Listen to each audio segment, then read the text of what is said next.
सतनाम वाहिगुरु साहिब जियो। बिलावल महला पंजवा।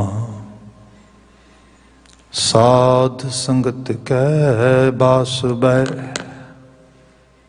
कल मल सब नसना। प्रभ सेती रंग रातिया तांते गर्भ ना ग्रसना। साध संगत कै बास बै कल मल सब नसना। प्रभ सेती रंग रातिया तांते गर्भ न ग्रसना। नाम कहत गोविंद का सूची भई रसना। मन तन निर्मल होई है गुर का जप जपना रहा। हर रस चाखत तरहा पिया मन रस लय हसना। बुद्ध प्रगास प्रगट भई उल्ट कमल बिगसना।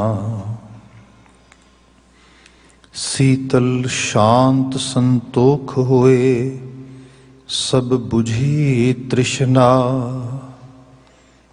दहन दिस धावत मिट गए निर्मल थान बसना। राखन हारै राखिया भये ब्रह्म बस बसना। नाम निधान नानक सुखी पेख साध दर्शना। राखन हारै राखिया भये ब्रह्म बसना। नाम निधान नानक सुखी पेख साध दर्शना। वाहिगुरु जी का खालसा वाहिगुरु जी की फतेह। जुगो जुगो अटल तन तन गुरु ग्रंथ साहिब जी गुरु पातशाह जी दी अपार बख्शिश शाम समय संगत दा समा असीं प्राप्त किया है। गुरबाणी कीर्तन अजे हुणे समापन होया है। अगलेरे समय असी गुरु शब्द व्याख्या करनी है। लड़ीवार व्याख्यान विच बिलावल राग दे गुरु अर्जन साहब द्वारा उच्चारण किए गए चौपदे सानू प्राप्त ने। जो बचन आपने सरवण किया है बीते कल इसकी विचार खास करके रहाओ दे पदे की विचार असी बाविस्तार की विचार प्रारंभ की। अज समुचे शब्द नूं विचारांगे but as usually we gonna start our actually shabd discussion from the same thesis statement which is here as a rahao. बाबा जी जो बयान करते ने नाम कहत गोविंद का सूची पही रसना। बीते कल भी बात हुई कि साडा सलाईवा साडी जीवा साडा मूँह ये झूठ का प्रतीक है। मूँह नूं हथ लगन नाल हथ झूठा हो जाता है। मूँह नूं भांडा लगाउण नाल भांडा झूठा हो जाता है। मगर बाबा जी सुच्चा सूची पई रसना रसना नूं सुच्चे होने की गल कर रहे हैं।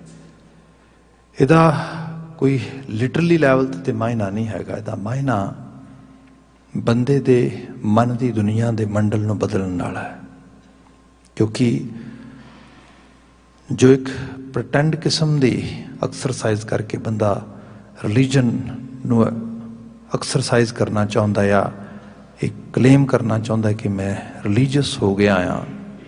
बाबा जी कहते क्या ਇਹਦੇ ਨਾਲ ਕਦੀ ਬੰਦੇ ਨੂੰ ਧਾਰਮਿਕ ਤੌਰ 'ਤੇ ਆਤਮਿਕ ਤੌਰ 'ਤੇ ਸ਼ਾਂਤੀ ਮਿਲ ਸਕਦੀ ਹੈ? ਇਹਦੇ ਬਾਬਤ ਬਹੁਤ ਸਾਰੀਆਂ ਸੰਦੇਸ਼ ਆਈਆਂ ਮਹਾਰਾਜ ਜੀ ਦੇ ਪਾਵਨ ਬਾਣੀ 'ਚ ਅਸੀਂ ਪੜ੍ਹ ਲੈਂਦੇ ਹਾਂ। ਬੀਤੇ ਕੱਲ੍ਹ ਵੀ ਬਹੁਤ ਸਾਰੀ ਵਿਚਾਰ ਹੋਈ ਸੀਗੀ।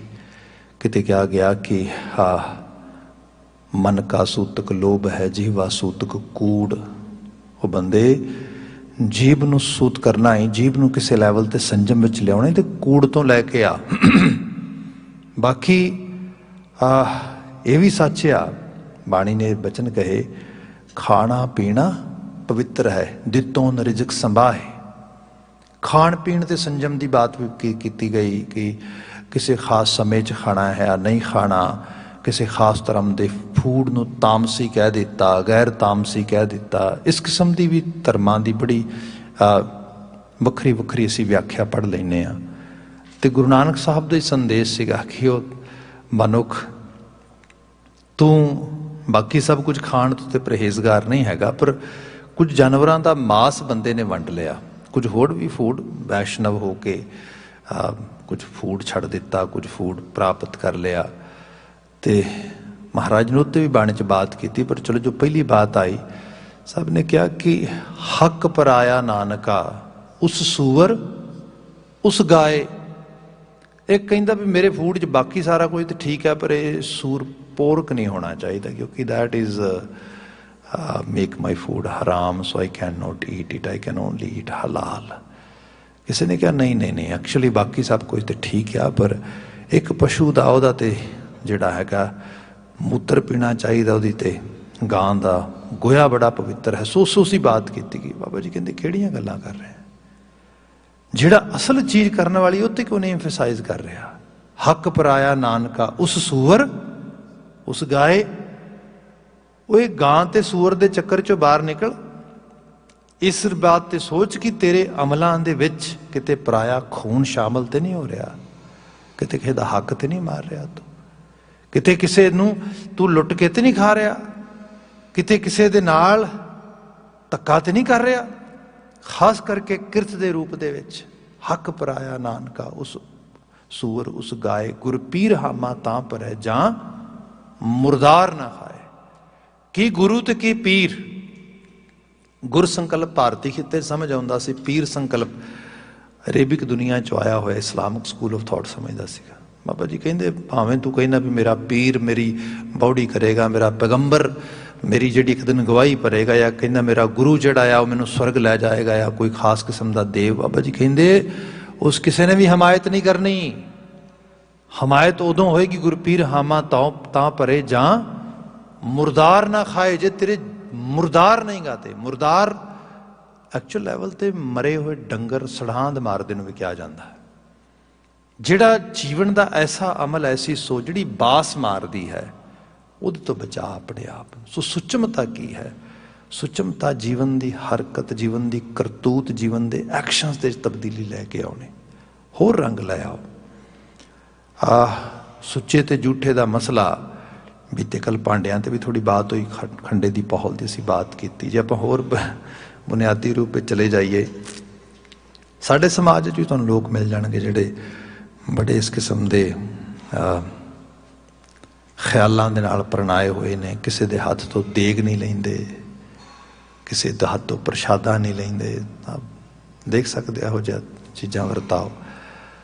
ਜੇ ਟ੍ਰੈਡੀਸ਼ਨਲ ਵੇ ਨਾਲ ਦੇਖੀਏ ਤਾਂ ਸਨਾਤਨੀ ਧਾਰਾ ਦੇ ਵਿੱਚ ਬ੍ਰਾਹਮਣੀ ਉਸ ਰਹੋ ਰੀਤ ਦੇ ਅੰਦਰ, ਜਿਹਦੇ 'ਚ ਬੜੀ ਸੁੱਚ ਪਿੱਟ ਮੰਨੀ ਜਾਂਦੀ ਸੀ, ਉਹ ਬਕਾਇਦਾ ਤੌਰ 'ਤੇ ਖਾਸ ਲੇਪ ਲਿਪ ਕੇ ਚੌਂਕਾ ਬਣਾਉਂਦੇ ਸਨ। ਉਹਦੇ 'ਚ ਨਵਾਂ ਅਣਲੱਗ ਚੁੱਲ੍ਹਾ ਬਣਾਇਆ ਜਾਂਦਾ ਸੀਗਾ, ਬਿਲਕੁਲ ਮਿੱਟੀ ਪੱਟ ਕੇ ਨਵੇਂ ਅਣਲਾਗ ਬਰਤਨ ਲਿਆ ਕੇ ਰੱਖੇ ਜਾਂਦੇ ਸੀਗੇ, ਅਤੇ ਫਿਰ ਉਹਨਾਂ ਦੇ 'ਚ ਪਾ ਕੇ ਬਣਾ ਕੇ ਅਤੇ ਫਿਰ ਜਿਹੜਾ ਹੈਗਾ ਖਾਸ ਕਿਸਮ ਦੀ ਕਾਰ ਕੱਢ ਕੇ ਆਲੇ ਦੁਆਲੇ ਲਾਈਨ ਮਾਰ ਕੇ, ਤੋਂ ਇਹ ਸਭ ਚੀਜ਼ਾਂ ਹੁੰਦੀਆਂ ਸੀਗੀਆਂ।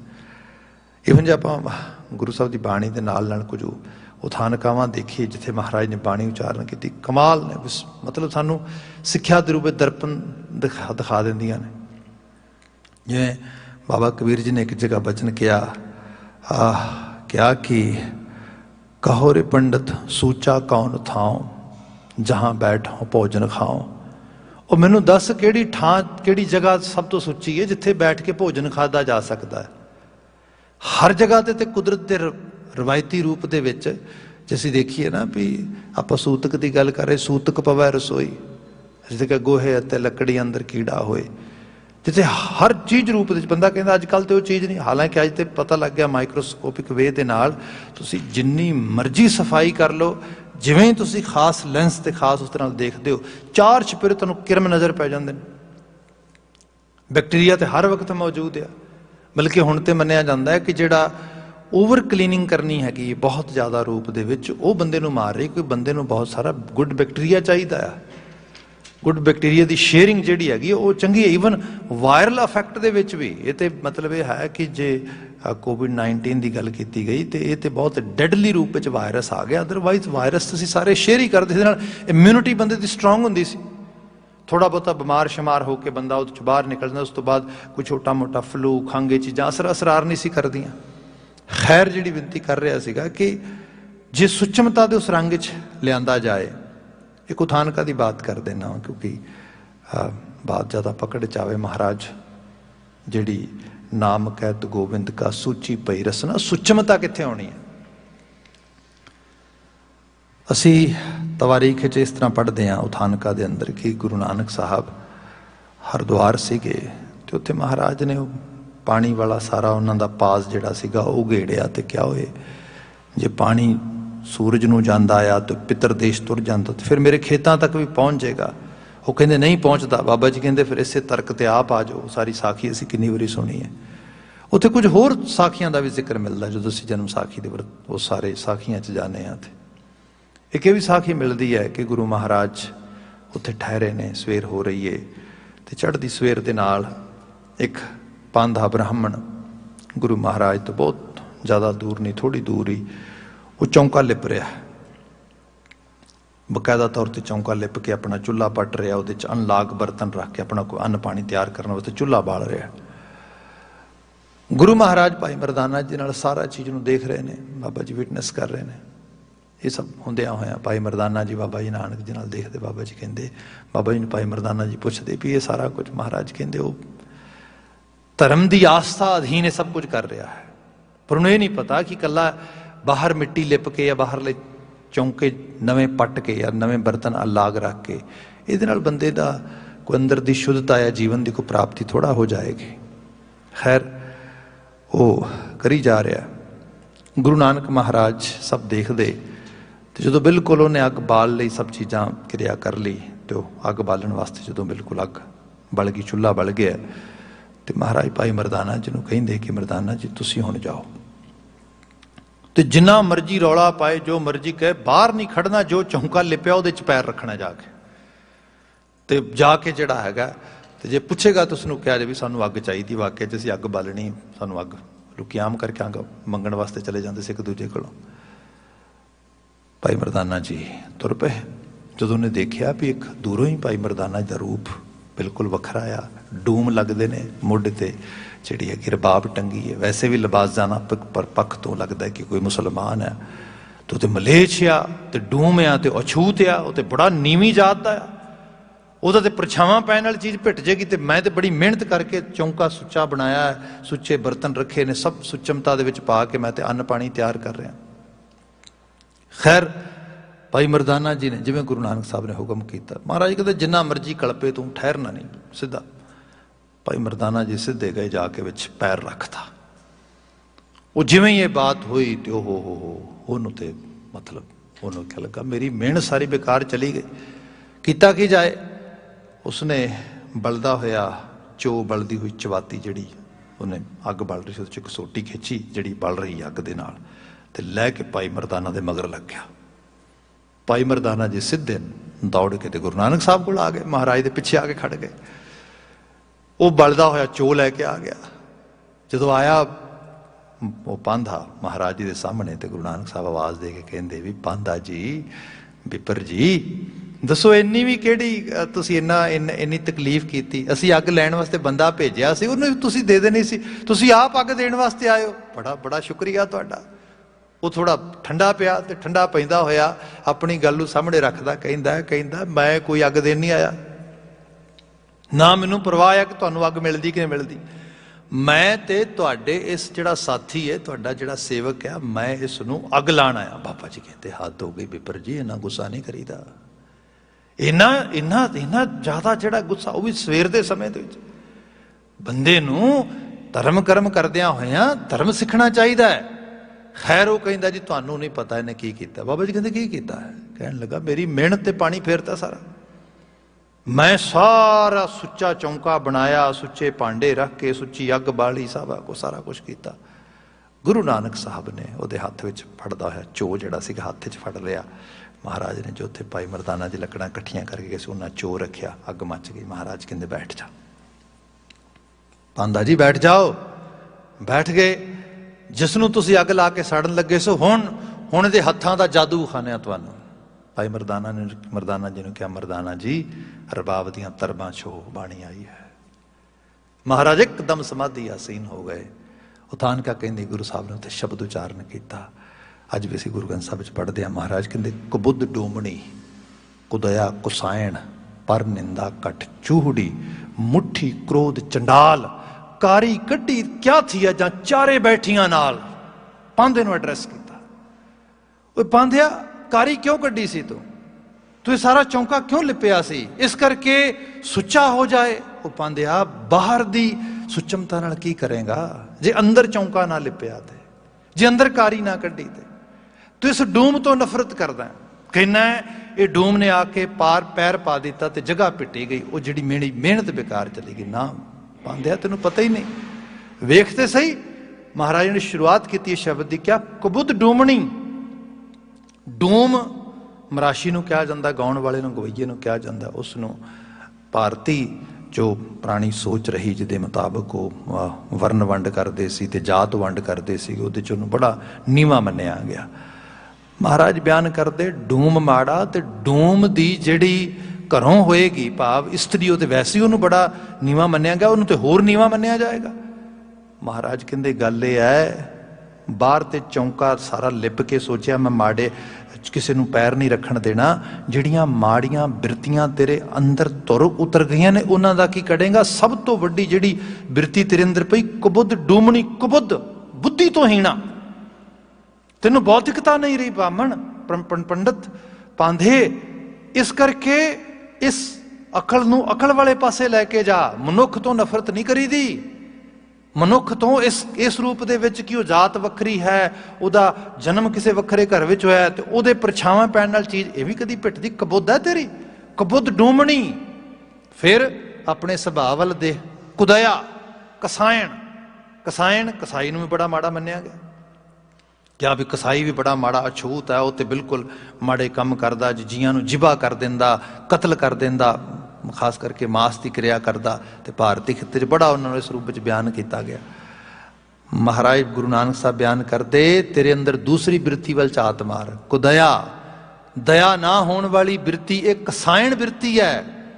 ਜਦੋਂ ਤੂੰ ਇਹ ਨਹੀਂ ਦੇਖਿਆ ਕੋਈ ਪਰਦੇਸੀ ਬੰਦਾ ਆ ਤੇਰੇ ਕੋਲ ਕੁਝ ਮਦਦ ਲੈਣ ਵਾਸਤੇ ਗਿਆ ਆ, ਸਭ ਕੁਝ ਨੂੰ ਇੱਕ ਪਾਸੇ ਰੱਖ ਕੇ ਤੂੰ ਚੋ ਕੱਢਿਆ ਤੇ ਇਹਦੇ ਮਗਰ ਇਹਨੂੰ ਜਲਾਉਣ ਵਾਸਤੇ, ਇਹਨੂੰ ਮਾਰਨ ਵਾਸਤੇ ਭੱਜ ਗਿਆ। ਉਸ ਬਿਰਤੀ ਨੂੰ ਕਿਉਂ ਨਹੀਂ ਅੰਦਰੋਂ ਝਾੜੂ ਮਾਰ ਕੇ ਕੱਢਦਾ? ਉਹਨੂੰ ਕਿਉਂ ਨਹੀਂ ਸੱਚ ਦੀ ਰੋਸ਼ਨੀ ਦੇ ਵਿੱਚ ਉਹਨੂੰ ਲਿਪਦਾ? ਉਸ ਰੂਪ ਦੇ ਵਿੱਚ ਉਸ ਚੀਜ਼ ਤੋਂ ਬਾਹਰ ਆ ਸਕੇ। ਕਬੁੱਧ ਡੂਮਣੀ ਕੁਦਇਆ ਕੁਸਾਇਨ ਪਰ ਨਿੰਦਾ। ਵੇਖ ਤੇ ਸਹੀ ਪਾਂਧੇ ਕਦੀ ਈਰਖਾ ਦਵਾਇਖ ਵਸ ਪੈ ਕੇ ਕਿਸੇ ਨੂੰ ਨਿੰਦਿਆ, ਭੰਡਿਆ, ਚੁਗਲੀ, ਬਖੀਲਗੀ ਕੀਤੀ ਹੈ ਕਦੇ? ਜੇ ਕੀਤੀ ਆ ਉਹ ਮੈਲ ਹੈ, ਉਹਨੂੰ ਕੱਢ ਅੰਦਰੋਂ। ਇਕੱਲੇ ਬਾਹਰ ਦੀਆਂ ਮਿੱਟੀਆਂ ਲਿਪ ਕੇ ਜੀ ਸੁਚਮਤਾ ਨਾ ਆਵੇਗੀ। ਕਿਆ ਪਰ ਨਿੰਦਾ ਘਟ ਚੂਹੜੀ। ਅਸੀਂ ਤੇ ਜਾਤੀ ਸੂਚਕ ਸ਼ਬਦਾਂ ਨੂੰ ਨਾ ਤੇ ਮੰਨੇ ਆ ਤੇ ਨਾ ਜਾਤੀ ਸੂਚਕ ਸ਼ਬਦ ਜਿਹੜੇ ਨੇ ਸਿੱਖੀ ਆਸ਼ੇ 'ਚ ਮੌਜੂਦ ਨੇ। ਸਿੱਖੀ ਆਸ਼ੇ ਦੇ ਵਿੱਚ ਤੇ ਬਲਕਿ ਵੀ ਬਾਤ ਆਈ ਜਿਨ੍ਹਾਂ ਨੂੰ ਇਸ ਨਾਂ ਦੇ ਨਾਲ ਸੰਬੋਧਨ ਕੀਤਾ ਜਾਂਦਾ ਸੀਗਾ, ਐਡਰੈਸ ਕੀਤਾ ਜਾਂਦਾ ਸੀਗਾ, ਉਹਦੀ ਜਗ੍ਹਾ ਤੇ ਲਫ਼ਜ਼ ਜਿਹੜਾ ਸਾਡੇ ਘਰ ਵਿੱਚ ਆਇਆ, ਹਾਲਾਂਕਿ ਸਿੱਖ ਹੁੰਦਾ, ਪਰ ਜਿਸ ਸਿੱਖ ਕੋਲ ਬੈਠ ਕੇ ਮਜ਼ਹਬ ਦੀ ਤਾਲੀਮ ਵੱਡੀ ਹੋ ਜਾਂਦੀ ਉਹਨੂੰ ਮਜ਼ਹਬੀ ਰੂਪ ਵਿੱਚ ਕਿਹਾ ਗਿਆ। ਤਾਂ ਉਹਦਾ ਮਤਲਬ ਇਹ ਸੀਗਾ ਧਰਮ ਵਿੱਚ ਪਰਪੱਖ। ਤੇ ਆਪ ਜੇ ਆਸ਼ੇ 'ਚ ਜਾਓਗੇ ਤੇ ਤੁਹਾਨੂੰ ਬਹੁਤ ਸਾਰੇ ਐਸੇ ਨਾਂ ਮਿਲਣਗੇ। ਜਿਵੇਂ ਅਸੀਂ ਗੁਰੂ ਮਹਾਰਾਜ ਦੇ ਬਚਨਾਂ 'ਚ ਪੜ੍ਹਦੇ ਹਾਂ, ਗੁਰੂ ਪਾਤਸ਼ਾਹ ਜੀ ਦੇ 4 ਸਾਹਿਬਜ਼ਾਦਿਆਂ ਦਾ ਜ਼ਿਕਰ ਕੀਤਾ ਜਾਂਦਾ ਹੈ।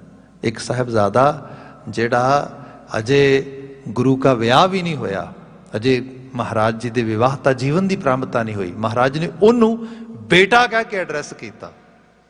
रंगरेटा गुरु का बेटा भाई जैता जी। साडे समाज की एक नवी बनतर बनाई गुरु महाराज ने, तो उन्हों का एहतराम सत्कार तो उन्होंने सेवा हर लैवल पर तुसीं देखो, मतलब बिल्कुल आत्मसात एक नवी सोसाइटी को बिल्ड किया गुरु बाबा जी ने इस रूप में लिया। बाकी गल रही किसी को इस जाति सूचक रूप दे एड्रैस करना ना, महाराज पांधे को एहसास कराते, पांधे जिन्होंने समाज ने एको जॉब दे दी थी भी तुहाडा काम झाड़ू मारना ही है, तुहाडा काम सफाई करना ही है, तुसीं सिर्फ तो सिर्फ इसे महाराज कहिंदे ओए पांधे हो समाज दे अपने आप को बड़े सुच्चे समझण वाले, अपने अंदर झात मार के देख तेरे अंदर ये बिरती पई तो नहीं किते। कुदया कुसायन पर निंदा घट चूहड़ी, जिवें कूड़ा करकट जो बाहर की तो गल करदा, तेरे अंदर जिहड़ी बिरती हर वक्त कूड़ा करकट ही चुकती फिरदी आले दुआले दा। फिर इत्थे बस नहीं, मुट्ठी क्रोध चंडाल चंडालन, जिसनों ये भी एक खास किस्म का जाति समुदाय समाज की वंड दे विच ब्राह्मणी धारा के मुताबक स्थापित किया गया, तो जिन्हों का काम सिर्फ तो सिर्फ जिवें मुर्दे फूकना तो इस सारे रूप में करना। क्या जिहड़ी क्रोधा बिरती है वो तेरे अंदर चंडालण की बिरती है, जिस बिरती के अधीन आके तू साडे नाल लड़न वास्ते झगड़न वास्ते आ गया। कोई पांधे सारे दे उत्ते काम कर, कारी कड्डी क्या थी है, तेरियां बाहर दियां कारियां कड्डियां की करदियां ने, चारे बैठियां नाल जे चारे बिरतियां तेरे अंदर बैठियां ने, कुदया भी बैठी है, कबुद्ध भी बैठी है, इहदे विच पर निंदा करन दी प्रवृत्ति भी बैठी है, मुट्ठी क्रोध क्रोधा बिरती भी बैठी है। सो गुरु साहब ने जिहड़ी सुचमता की बात की है, ये सुचमता सिर्फ विखावे की सुचमता नहीं है, ये सुचमता मनुख के अमलों की सुचमता है, जिहदे च आ कमजोरियां जिन्होंने अज की लैंग्वेज तुसी बैड डीड्स कह लो, वीकनेसिस कह लो, मतलब जिन्हां तो तुसी काम करना आ, जिहड़ियां जिंदगी च डिमैड्स क्रिएट करदियां ने, उन्हां सब दे उत्ते काम करन तो महाराज ने कहा सुचमता आवेगी। ये रसना जिहड़ी है ये सुच्चे बोलां नाल भर जाएगी। बीते कल असीं बात की, बोल बाणी बंदे नूं सब कुछ बयान करती है, जिस बोल बाणी दे विच किसी दे प्रति ईरखा, द्वैक, साड़ा, कटाख, व्यंग, निहोरे, किसी किस्म के लांछने सब भरे पे ने, अजे बड़ा काम करन दी लोड़ है। जिथे रसना बदलेगी उत्थे पूरे का पूरा जिहड़ा जीवन यापन बदलेगा, तां बदलेगी, अदरवाइज तो थोड़ा बहुता विखावा ही होएगा। इत्थे महाराज ने जिहड़ा बयान किया, गुरु अर्जन साहब कहिंदे कि भाई नाम कहत गोविंद का सूची भई रसना, ये रसना बदल गई। जीवन च बोल बाणी का जो क्रियात्मक परिपेख सीगा, जो ये एक्टिविटी सीगी बोलन दी, कम्यूनीकेट करन दी, इंटरैक्ट करन दी, उस सारे दे च कोई डिसिपलिन आ गया। नाल लिखिया मंतन निर्मल होई, मंतन निर्मल होई है गुर का जप जपना। जदों मैं गुरु के जाप नूं जपण दे काबिल बन गया, तो इत्थे भी बात हो रही सी गुरु का जप जपना, गुरु की सिक्ख्या नूं जप लैना, आराध लैना। जदों ये चीज़ हो गई, फिर कहिंदे कि निर्मलता आ गई, मैल रहत जीवन आ गया। रहाओ दा पदा है, शुरुआती बंद दा साध संगत कै बास बै, कलमल सब नसना। साध संगत कै बास बै, बास बै हुंदा है किसी जगह ते वसेबा कर लेना, किसी जगह ते जाके टिकाणा कर लेना। असीं तो वैसे टिकाणा अपने घर नूं मनने आ। बाणी बार बार कहंदी घर एक धर्मसाल है, हालांकि असीं गुरुद्वारे नूं धर्मसाल कहने आ, पर घर धर्मसाल है। घर तो असीं वक्ती तौर पर बनाउने हैं इत्थे संसार विच, ते फिर आखिरकार विदा हो जाना है इत्थों। इहदे बाबत जे मैं एक बिरतांत विच बात करा किसी एक एग्जाम्पल दे विच, ते बड़ी सुंदर एग्जाम्पल एक सानू बंगाली लिटरेचर च लिखी मिलती है। वो हुंदा यह है कि जदों अंग्रेज़ां ने ट्रेन नवीं नवीं चलाई, तो उस वक्त लोग ट्रेन च अक्सर सफ़र करते सीगे। तो होया है कि कोलकाता उन्हां दा स्टेशन सीगा, ज़्यादा लंबी चौड़ी नहीं चलाई, थोड़े एरिए च ट्रेन चलती सी। उदों देर रात नूं लेट नाइट जी ट्रेन आती वो आके खड़दी है स्टेशन पर, तो एक शख्स उस ट्रेन विचों बाहर उतरदा, डब्बे दे विचों। बहुते ज़्यादा लोग नहीं, थोड़े जे लोग उतरे ने, आखिरी ट्रेन है रात की सफ़र दे विचों। तो फकीराना लिबास है ਉਹਦਾ जो रेलवे स्टेशन तो उतर के थोड़ी दूर बस्ती वाले पासे ਨੂੰ ਤੁਰਦਾ है। 2-4 मोड़ मुड़ के एक बड़ी सीकड़ी जी गली ਦੇ ਚ ਜਾ ਕੇ कोई अद्धी रात का समा आ किसी का डोर ਉਹਦੇ ਤੇ दस्तक ਦਿੰਦਾ, दरवाजे ते नोक कर ਦਿੰਦਾ। ਉਹ 2-4 ਵਾਰੀ नोक करदा दरवाजा। कोई बहुत निंदरावलियां अखां दे नाल नौजवान बच्चा आ, वो आके दरवाजा खोलदा है अखां मलदा होया ते आके कहंदा ओ भाई की हो गया, की आखिर आ गई तू दरवाजा खटका रहा? हाँ भाई कौन है, की चाहिए तेन? वो कुछ शख्स आया, वो कहता एक फकीर हाँ, रात के गुजर वास्ते जिहड़ा हैगा इत्थे आया मैं तां दरवाजा खटका रहा। इन्नी गल कहण दी देर सी, नौजवान दा एकदम पारा चढ़ गया। अखां दियां भौवां जिहड़ियां ने कमान बन गईयां, एकदम नींदर लै गई ते अखां दे डोरे लाल करदियां होया वो फकीर नूं उच्ची सारी आवाज़ दे के कहंदा, फकीर बाबा हया कर कुछ, एक घर है मेरा, कोई धर्मसाल थोड़ा खोली है मैं, आके अद्धी रात नूं दरवाजा खटका रहा तू। खैर फकीर बाबा थोड़ा ठठंबर आ, पिछे हट गया, कहने लगा नौजवान माफ़ी चाहांगा तेरे तो, मैं तेरी नींद खराब की है, पर तेनों मैं दसां असल विच मैं इत्थे पहली बार नहीं आया। कोई 2 साल पहला मैं इस समय रात नूं ट्रेन तो उतरिया सीगा ते एक बजुर्ग शख्स अखां ते ऐनकां लाइयां सी, हत्थ च कुंडी फड़ी सीगी, दुध चिट्टे उहदे केस सीगे, बड़ी हौली हौली तुरदा सीगा, ठरम्मे नाल गल्लां करदा सीगा। वो मेरे नाल ही इत्थे उतरिया सी ट्रेन दे, नहीं ते मैं ते स्टेशन ते मोस्टली रात गुजार लैंदा सी। ते ਉਹ ਮੈਨੂੰ ਨਾਲ ਲੈ ਕੇ ਇਸ ਘਰ ਆਇਆ, ਉਹਨੇ ਸਾਰੀ ਵਾਕਫੀਅਤ ਕਰਾਈ ਮੇਰੀ ਗਲੀ ਚੌਂਕ ਦੇ ਨਾਲ ਤੇ ਇਸ ਘਰ ਦੇ ਵਿੱਚ ਲਿਆ ਕੇ ਠਹਿਰਾਇਆ ਉਹਨੇ ਮੈਨੂੰ। ਤੇ ਅਸਲ ਵਿੱਚ ਉਹਨੇ ਮੇਰੇ ਤੋਂ ਵਾਅਦਾ ਲਿਆ ਕਿ ਫਕੀਰ ਬਾਬਾ ਜਦੋਂ ਕਦੀ ਸ਼ਹਿਰ ਆਏ ਕਿਤੇ ਬਾਹਰ ਨਹੀਂ ਠਹਿਰਨਾ, ਇਸ ਘਰ ਵਿੱਚ ਠਹਿਰਨਾ, ਮੈਂ ਤੇ ਤਾਂ ਆਇਆ। ਬਾਕੀ ਬਾਤ ਹੈ ਮੈਂ ਤੁਰ ਜਾਣਾ, ਪਰ ਇੱਕ ਵਾਰੀ ਉਸ ਬਜ਼ੁਰਗ ਨੂੰ ਆਵਾਜ਼ ਮਾਰ ਕੇ ਪੁੱਛ ਲੈ ਜ਼ਰੂਰ, ਕਿਉਂਕਿ ਮੈਂ ਉਹਦਾ ਸੱਦੇ ਤੇ ਆਇਆ, ਮੈਂ ਵੈਸੇ ਨਹੀਂ ਆਇਆ। ਜਦੋਂ ਇਹ ਗੱਲ ਉਸਨੇ ਕਹੀ ਤੇ नौजवान थोड़ा जिहा जिहड़ा हैगा आवाज़ विच उहदी सहज आया तो कहंदा, फकीर बाबा बड़ियां पुरानियां गल्लां करदा है, वो मेरे दादा जी सीगे, उन्हां नूं पूरे होया साल हो गया। जदों ये बात कही तो फकीर थोड़ा होर संभलिया तो फकीर कहंदा, वो सच नौजवान तू इन्नी जोर ला के मैनूं झिड़क दिता, वो मैनूं सारी गल ही भुल गई। गल ये है वो मैं तो अजे 6 महीने पहला आया, इसे घर रात ठहर के गया।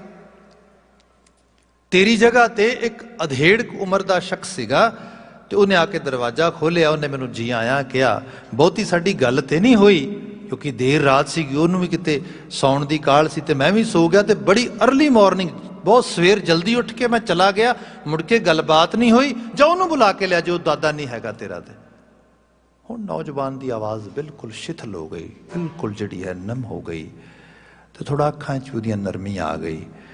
तो कहंदा, फकीर बाबा तेनों कुछ भी नहीं पता, असल में वो मेरे पिता जी सीगे ते उन्हां नूं भी 2 महीने पहला वो भी फौत हो गए। जदों ये बात कही तो फकीर बाबा कहन लगा, ओ नौजवान बच्चे मैं तो जा रहा, मैं तो स्टेशन ते रात कटांगा, मैं तो नहीं रहना, पर तेरी गल का जवाब मैं तेनों दे रहा वां। तू कह रहा सीगा बाबा एक घर है साडा, कोई धर्मसाल नहीं खोली। ओए नौजवान जे ये धर्मसाल नहीं तो क्यों नहीं रख लिया तू उन्होंने इत्थे, क्यों चले गए तेरे कोलों? सच ये है तेरा कला घर नहीं, दुनिया का हर घर धर्मसाल है, इत्थे किसी का अपना टिकाणा नहीं है।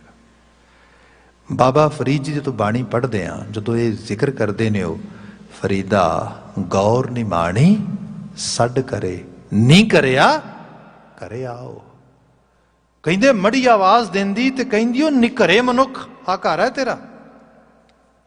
सच ये है जे बंदा बहुत ध्यान नाल देखे ना तो जिहड़ा समान सारा असीं चक्की फिरदे हैं, जिन्हों असीं अपनी आप कहने it's my self and me, ये किसी होर घर का टिकाणा नहीं हैगा, ये फ्यूनरल होम का टिकाणा है। जिहड़ी एंड लैवल ते दी डेस्टनी है ना, वो फ्यूनरल होम है। सब ना वो कोई बरीड कर दे, कोई उसनूं क्रिमिनेट कर दे, पर जाना इत्थे ही है। धर्मसाल ये सारी संसार ही धर्मसाल है। ਇਹਦੇ ਚ ਰਹਿੰਦਿਆਂ ਹੋਇਆਂ जो इत्थे बचन आया, महाराज ने बचन कहे ने, साध संगत कह बासबै। बासबै हुंदा वसेबा, ਘਰਾਂ ਵਿੱਚ ਤੇ ਚਲੋ ਬੰਦਾ ਰਾਤ ਗੁਜ਼ਰ ਕਰਦਾ, ਉੱਥੋਂ ਠਹਿਰਾ ਕਰਦਾ। ਜਿਹੜਾ ਮਨ ਦਾ ਠਹਿਰਾ ਹੈ ਇਹ ਸਾਧ ਸੰਗਤ ਵਿੱਚ ਹੋਏ।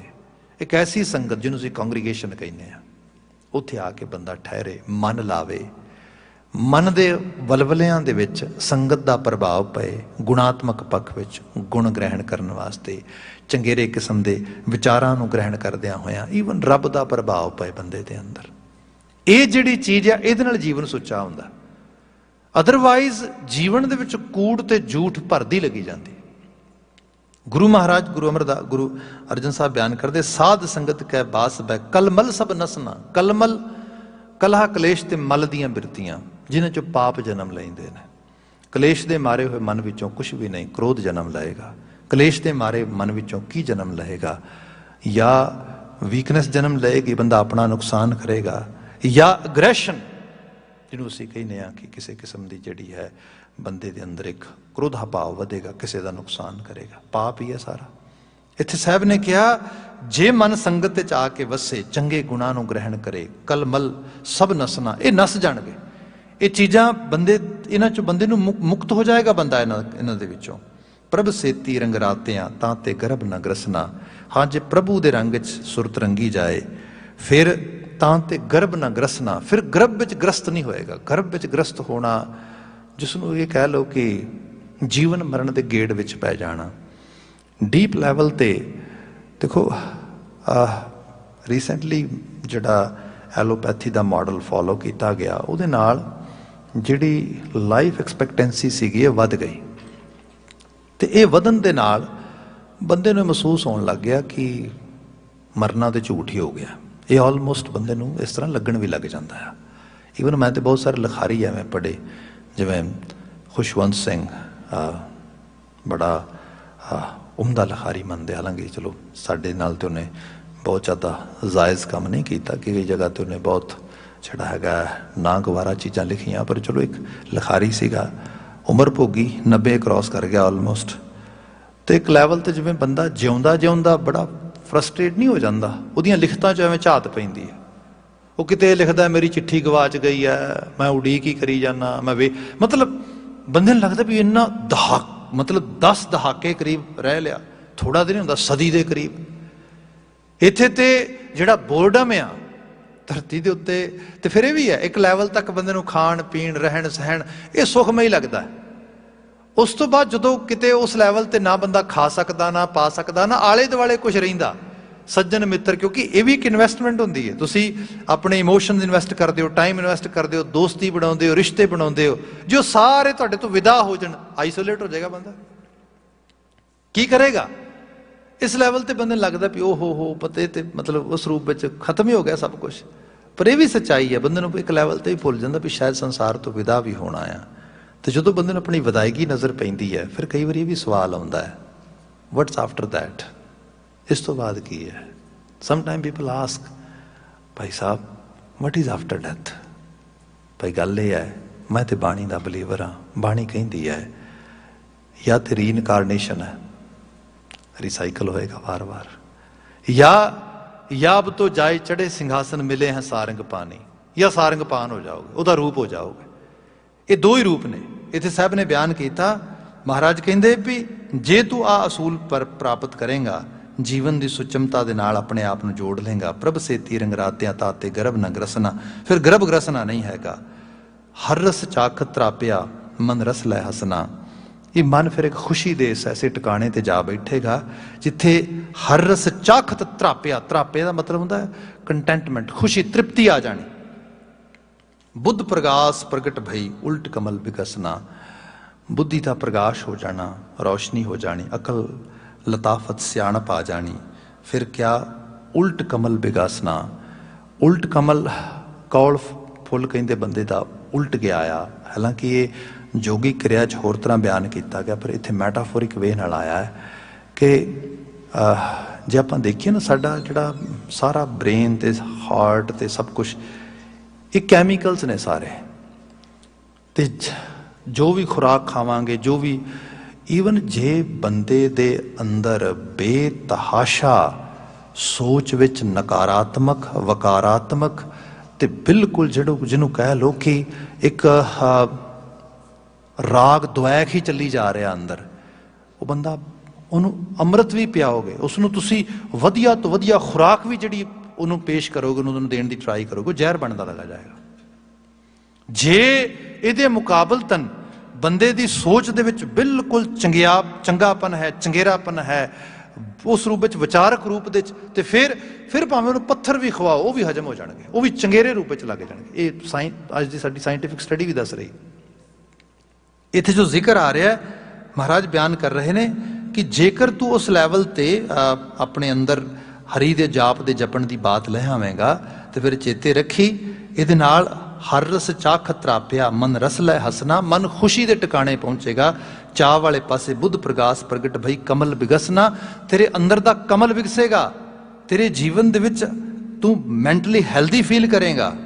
ਸ਼ੀਤਲ ਸ਼ਾਂਤ ਸੰਤੋਖ ਹੋਏ ਸਭ ਬੁਝੀ ਤ੍ਰਿਸ਼ਨਾ, ਤ੍ਰਿਸ਼ਨਾ ਦਾ ਸਾਨੂੰ ਪਤਾ ਆ ਜਿਹਦੇ ਵਿੱਚੋਂ ਈਰਖਾ ਪੈਦਾ ਹੁੰਦੀ ਹੈ, ਦਵੈਖ ਪੈਦਾ ਹੁੰਦਾ, ਸਾੜਾ ਪੈਦਾ ਹੁੰਦਾ, ਤੇ ਸ਼ੀਤਲ ਸ਼ਾਂਤ ਸੰਤੋਖ ਕੰਟੈਂਟਮੈਂਟ ਖੁਸ਼ੀ ਦਾ ਟਿਕਾਣਾ ਆ, ਪੀਸ ਆਫ ਮਾਈਂਡ ਆ।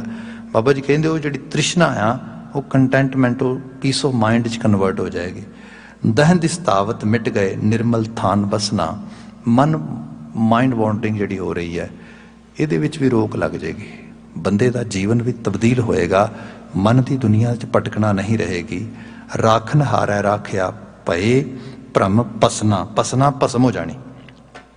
ਰਾਖਾ ਜਦੋਂ ਕਰਤਾਰ ਹੋਏਗਾ ਤੇ ਭਰਮ ਭੈ ਡਰ ਜਿਹੜੇ ਨੇ ਇਹ ਭਸਮ ਹੋ ਜਾਣਗੇ, ਖਤਮ ਹੋ ਜਾਣਗੇ ਬਿਲਕੁਲ। ਨਾਮ ਨਿਧਾਨ ਨਾਨਕ ਸੁਖੀ ਪੇਖ ਸਾਧ ਦਰਸਨਾ, ਇਹ ਨਾਨਕ ਕਹਿ ਕਿ ਜਿਵੇਂ ਹੀ ਨਾਮ ਦਾ ਖਜ਼ਾਨਾ ਝੋਲੀ 'ਚ ਪਿਆ, ਨਾਨਕ ਸੁਖੀ ਪੇਖ ਸਾਧ ਦਰਸਨਾ, ਗੁਰੂ ਕੇ ਦਰਸ਼ਨ ਹੋਏ ਤੇ ਇਸ ਤਰ੍ਹਾਂ ਆ ਉਹਦੇ ਨਾਲ ਮਹਾ ਸੁਖ ਦੀ ਪ੍ਰਾਪਤੀ ਹੋ ਗਈ। ਇਹ ਆਲਮੀ ਵਾਕ ਜੋ ਸਾਨੂੰ ਪ੍ਰੇਰਨਾ ਦੇ ਰਹੇ ਨੇ, ਅਸੀਂ ਇਸ ਸੁਚਮਤਾ ਨੂੰ ਜੀਵਨ ਵਿੱਚ ਧਾਰਨ ਕਰੀਏ। ਫਿਰ ਬਾਤ ਹੈ ਰੈਪੀਟੀਸ਼ਨ ਹੀ, ਐਕਚੁਅਲੀ ਡਰਿਲਿੰਗ ਹੀ ਹੋ ਰਹੀ ਹੈ ਕਿ ਮਨੁੱਖ ਨੇ ਗੁਣ ਧਾਰਨ ਕਰਕੇ ਹੀ ਆਪਣੇ ਜੀਵਨ ਦਾ ਕਲਿਆਣ ਕਰਨਾ, ਹੋਰ ਕੋਈ ਧਰਮ ਕਰਮ ਇਹਨੂੰ ਸੁੱਚਾ ਨਹੀਂ ਜਾਂ ਝੂਠਾ ਨਹੀਂ ਕਰ ਸਕਦਾ। ਇੰਨੀਆਂ ਕੁ ਬੇਨਤੀਆਂ ਨਾਲ ਖਿਮਾ ਸਮਾਪਤੀ ਕਰਦੇ ਹਾਂ ਜੀ। ਹਾਂ, ਆਉਂਦੀ 22 ਤੋਂ ਲੈ ਕੇ 28 ਤੱਕ ਸਪੈਸ਼ਲ ਸਮਾਗਮ ਨੇ, ਸ਼ਹੀਦੀ ਪੁਰਬ, ਸਾਹਿਬਜ਼ਾਦਿਆਂ ਦੀ ਸ਼ਹਾਦਤ, ਸਿੱਖਾਂ ਦੀ ਸ਼ਹਾਦਤ, ਗੁਰੂ ਮਹਾਰਾਜ ਦੇ ਪਰਿਵਾਰ ਦੀ ਸ਼ਹਾਦਤ, ਉਸ ਨੂੰ ਅਸੀਂ ਯਾਦ ਕਰਾਂਗੇ। ਗੁਰੂ ਕੇ ਦੀਵਾਨ ਦੇ ਵਿੱਚ ਤਵਾਰੀਖ ਦੀ ਬਾਤ ਕਰਦਿਆਂ, ਨਾਮ ਸਿਮਰਨ ਕਰਦਿਆਂ, ਬਾਣੀ ਦਾ ਜਿਹੜਾ ਹੈਗਾ ਗਾਇਨ ਕਰਦਿਆਂ ਹੋਇਆ ਇੱਥੇ ਹੀ ਸਮਾਪਤੀ ਕਰੀਏ। ਕਹਿ ਦੇਣਾ ਜੀ, ਵਾਹਿਗੁਰੂ ਜੀ ਕਾ ਖਾਲਸਾ, ਵਾਹਿਗੁਰੂ ਜੀ ਕੀ ਫਤਿਹ।